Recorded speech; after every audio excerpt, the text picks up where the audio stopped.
The spiritual benefit of intensely focused activity can also be pantheistic or nature-centered. One means is to follow the cycles of nature in gathering materials. Artist Wolfgang Leib is exemplary in this regard. Instead of buying some materials at an art supply house, he seasonally spends lengthy periods of time in the fields around his home in southern Germany, gathering hazelnut pollen.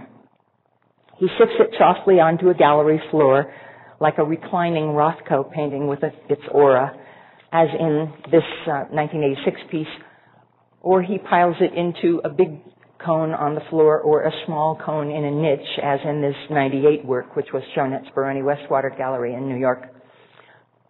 The English artist Anish Kapoor has also used dry pigment in a rather similar fashion and with the same kind of impact. So one might suppose that how Leib gathers this material is extravisual. Except that, in experience, it tends to be such amazing golden stuff that you wonder what it is, and when you find out it's pollen, you wonder where someone gets pollen. Kapoor can get his pigment at a supply store. The knowledge of Leib's process gives a greater dimension to his work by investing it with the preciousness of time.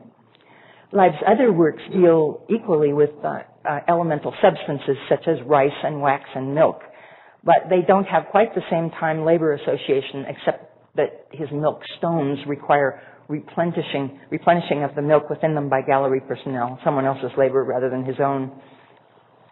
Artists who use basketry materials such as John McQueen may also follow this seasonal schedule.